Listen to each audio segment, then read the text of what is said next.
we're going to talk about Saturn, specifically your Saturn return and what house it's in. What does it mean? My Saturn is in the 3rd house. Make sure you get your own natal chart. I'll post some links below so that you can find out what house your Saturn is in, and this video will make a whole lot more sense to you because you'll be able to say, so that's what it means. So for those of you who are new to astrology and don't even know what Saturn return is, make sure you watch my video on Saturn returns because I go into my experience with them and I also talk about what they mean and other stuff. So that might be really helpful.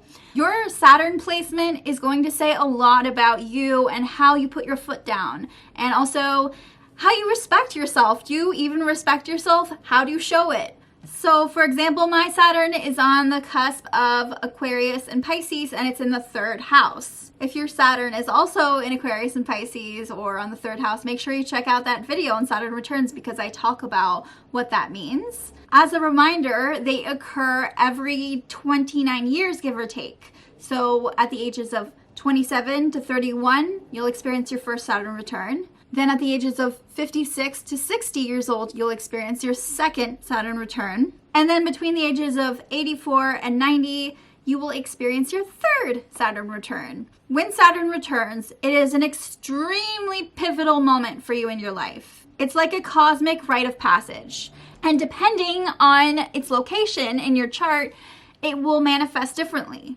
And today we're going to look at how your Saturn return can manifest in your chart based on the house it's located in. So if you're watching this and you are in between Saturn returns, this is a good way to reflect and maybe prepare for the next one because like I said, there are 3. You're not over it, most likely. There's going to be another one. Please keep in mind that it's very difficult to read something like this by itself. So make sure you look at the other placements when you're reading your chart as well. The 11th house, the house of humanitarianism and goals and friendships. With a Saturn return in the 11th house, it's really hard to let go of toxic and unhealthy friendships. Making great friends is already such an important thing to these people. So having to say goodbye after all that, having to say goodbye to those who no longer serve them is so hard.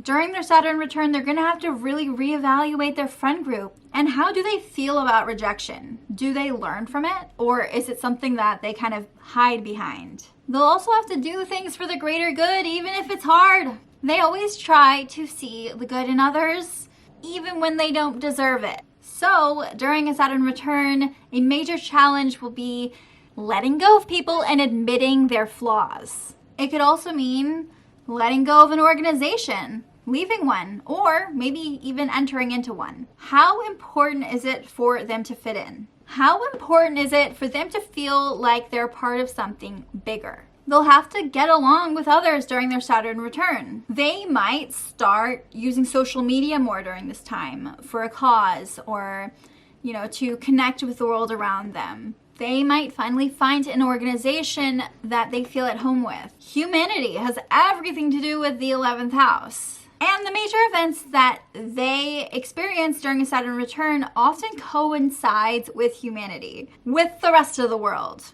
It's often bigger than them, but it changes their lives or helps them grow really into who they are. They evolve tremendously during this time and are forced to realize what path they're on and where they belong. They might overcome their desire to do things on their own and their own way and actually embrace being a part of something. They might also give in to peer pressure during a Saturn return or stop caring if they're missing out. They finally have what it takes to make their dreams come true. Now that could look like volunteering, starting a nonprofit. Those are some pretty easy answers given the nature of this house. Their path can take a completely different direction overnight. They might start wondering why in the world they cared so damn much about what other people thought. Whether that's society in general or, friends or even coworkers, they might be called to chase after their wildest fantasies and their dreams, and they might have a hard time trusting others or letting other people in. They need to figure out what popularity is to them. How much do they care about it? How much do they care about standing out? They might actually realize that all the people they've been surrounding themselves with are really surface level, or like no longer kind of connecting with them on a deeper level, and there's only so much farther those relationships can go, and so they have to find a new tribe. They might have to start caring more about politics or causes or technology. Social media can become a bigger part of their lives. Being authentic is a major theme. Having a lot of energy in the house of friendships doesn't mean that you have tons of friends necessarily. But in this case, it's likely that you have one very close-knit circle of friends, or they prefer to keep people very close. Saturn has this kind of restrictive energy, and it creates limits and boundaries. So this doesn't mean that because you take friends seriously, you have like a shit ton of friends and it's like all about friends. That's not what I'm saying at all. This is more about the dynamics between your friends and figuring out your place amongst them. Thank you so much for watching, guys. Let me know if you have any questions in the comment section below. Remember, read everything together, get your chart. It's beautiful. It all works together so beautifully. And if you like my content, please subscribe. Toodaloo.